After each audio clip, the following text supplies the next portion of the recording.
That's how the headlines could have read after his fiery clash with Senator Mark Kelly during a confirmation hearing. But this wasn't just a political argument, it was a brutal spotlight on what happens when past demons collide with the pressure of national defense. The question wasn't simply about one man's reputation, it was about whether personal conduct, hidden controversies and unanswered questions can derail someone's path to power, and what unfolded left the room frozen in disbelief. It started with Hegseth insisting he was an open book, a bold statement that sounded like transparency. Thank you for being here today. Thank you for your service to this country. Thank you, Senator. Few nominees come into this room with all the necessary experience to do this job, to be Secretary of Defense. We get that. It's a reflection on just how big of a job this is. What I want to understand is whether or not you bring any of the necessary experience that this job requires. And here's where I'm concerned. Senator Coleman, in introducing you, and this is a quote, he said, "He has struggled and overcome great personal challenges," unquote. You walk in here saying that you've had personal and character issues in your past, including heavy drinking, which you wrote about. And you said, and this is a quote from you, that you said, "I sit before you as an open book." Yet you haven't actually said what personal challenges it is that you've overcome when you've been asked about them. So I'm going to give you an opportunity here to be as forthright as you say you want to be. So while leading concerned veterans of America, there were very specific cases cited by individuals about your conduct. I'm going to go through a few of them, and I just want you to tell me if these are true or false. Very simple. On Memorial Day 2014, at a CVA event in Virginia, you needed to be carried out of the event for being intoxicated. Senator, anonymous True. smears. Just true or false? Very simple. Summer of 2014 in Cleveland, drunk in public with the CVA team. Anonymous smears. I'm just asking for true or false questions, true or false answers. An event in North Carolina, drunk in front of 3 young female staff members after you had instituted a no alcohol policy and then reversed it. True or false? Anonymous smears. December of 2014 at the CVA Christmas party at the Grand Hyatt at Washington, D.C., you were noticeably intoxicated and had to be carried up to your room. Is that true or false? Anonymous smears. Another time, a CVA staffer stated that you passed out in the back of a party bus. Is that true or false? Anonymous smears. In 2014, while in Louisiana on official business for CVA, did you take your staff, including young female staff members, to a strip club? Absolutely not. Anonymous smears. So, is it accurate that the organization reached a financial settlement with a female staffer who claimed to be at a strip club with you, and there was a colleague who attempted to sexually assault her? Was there a financial settlement? Senator, I was not involved in that. I don't know the nature of how that played out.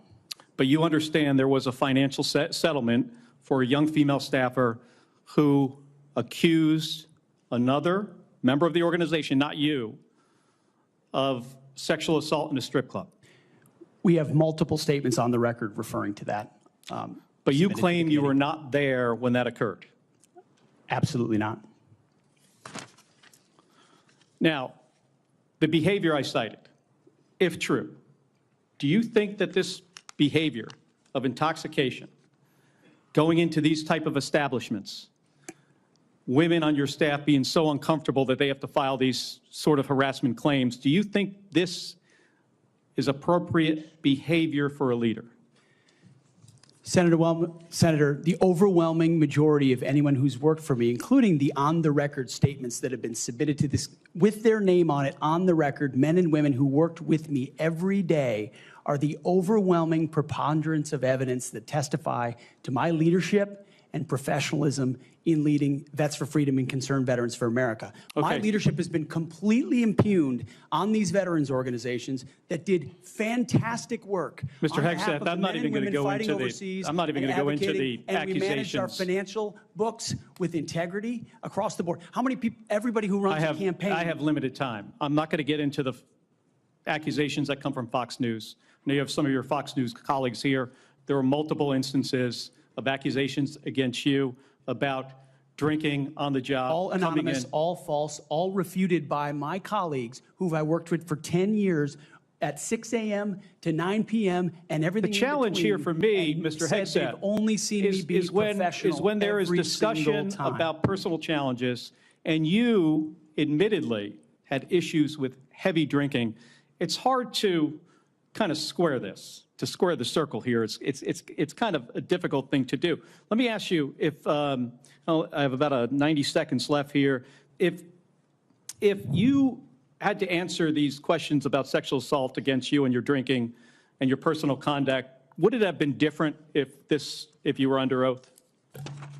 Senator, all I'm pointing out is the false claims against me. Okay, I take it you do not want to answer that question. I walked into this hearing this morning concerned that you haven't demonstrated adequate leadership in your civilian roles. And this is a dangerous world we're living in here. And America cannot afford a Secretary of Defense who is unprepared for that mission. I'm going to leave with concerns about your transparency. You say you've had personal issues in your past, yet when asked about those very issues, you blame an anonymous smear campaign, even when many of these claims are not anonymous. Which is it? Have you overcome personal issues, or are you the target of a smear campaign? It can't be both. It's clear to me that you're not being honest with us or the American people because you know the truth would disqualify you from getting the job. And just as concerning as each of these specific disqualifying accusations are, what concerns me just as much is the idea of having a Secretary of Defense who is not transparent. Thank you, Mr. Chairman. I yield back my 2 seconds. Thank you, Senator Kelly. But words are cheap. Kelly pressed further, asking him to explain exactly what personal struggles he had overcome. That was the moment the tension snapped. Instead of clarity, the answers were vague, evasive, and defensive. Hegseth repeated anonymous smears as if those words alone could wipe away every accusation, yet the irony was impossible to miss. Calling yourself an open book doesn't mean much if every page is blacked out. Viewers watching couldn't help but ask, what's he hiding? The accusations weren't light, they stretched back years and painted a disturbing picture. On Memorial Day 2014, reports claimed he was carried out intoxicated at a veterans event. Another summer in Cleveland, he was allegedly drunk in public with staff. In Washington, during a CVA Christmas party, he was said to be so intoxicated that he had to be carried to his room. There were even whispers of him passing out in the back of a party bus. Each incident, when brought up, was dismissed with the same phrase, anonymous smears. But repetition doesn't equal truth. The more he denied, the more the allegations seemed to hang in the air like smoke after a fire, and the senators weren't backing down.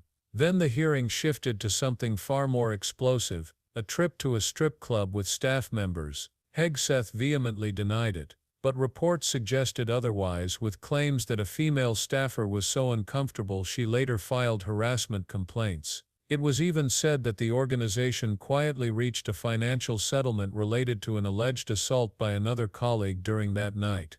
Hegseth denied being there, but the controversy didn't vanish. Settlements don't materialize from thin air. Whether or not he was directly involved, the shadow of that night still loomed large. And in politics, shadows matter. Senator Kelly cut through the noise with a pointed question: is this the kind of behavior Americans can expect from a leader trusted with national defense? That wasn't a question about policy, it was about integrity.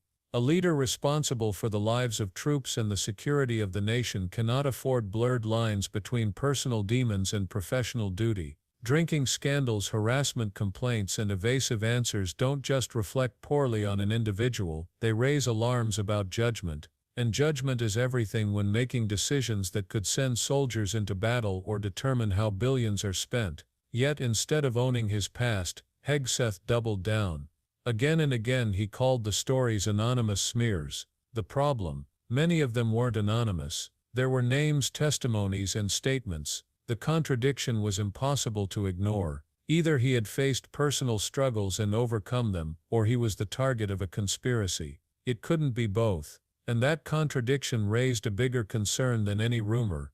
Honesty. Without it, leadership collapses. Without it, accountability is meaningless. And in this case, honesty seemed to be in short supply. But the implications stretched beyond Hegseth himself. This hearing revealed something deeper about the system. Congressional oversight exists to test nominees, to uncover not just resumes but character. When someone dodges questions, they aren't just avoiding embarrassment, they're undermining the very process meant to protect democracy. Imagine trusting a leader who cannot face their past. Imagine putting national security in the hands of someone who deflects rather than explains. The stakes couldn't be higher because the integrity of leadership isn't just personal, it ripples through every soldier, every operation, and every decision tied to America's defense. There's also a lesson for all of us. Leadership is not about claiming perfection, it's about facing mistakes head-on, taking responsibility and proving growth.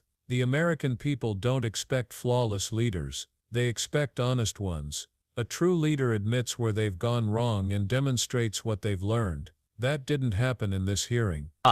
Instead, viewers saw evasions, contradictions, and a refusal to engage with the reality of past choices. And when integrity is questioned, trust is shattered. This is why hearings like this matter. They aren't political theater, no matter how dramatic they seem. They are accountability in action. They force the powerful to answer for their choices, their judgment, and their character. And when answers don't come, it says more than any denial ever could. It says there may be something too dangerous to admit. So what do we take from this clash between Pete Hegseth and Senator Mark Kelly?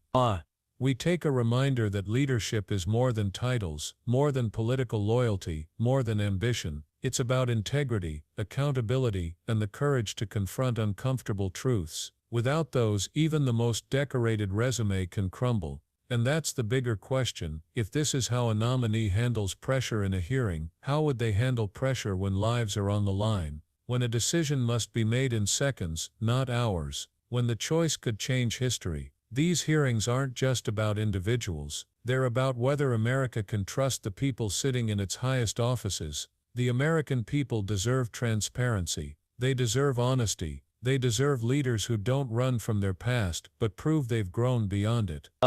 And until that standard is met, every denial, every deflection, every anonymous smear will echo louder than the truth. If you believe accountability is non-negotiable, if you believe transparency should be the bare minimum for anyone seeking power, then you understand why moments like this matter, because democracy only survives when citizens demand the truth. So if you want to stay informed, if you want to see more breakdowns of hearings that shape the future of this country, make sure you subscribe. Share this video with others who care about integrity and leadership, because democracy doesn't work on autopilot. It works when we hold leaders accountable together.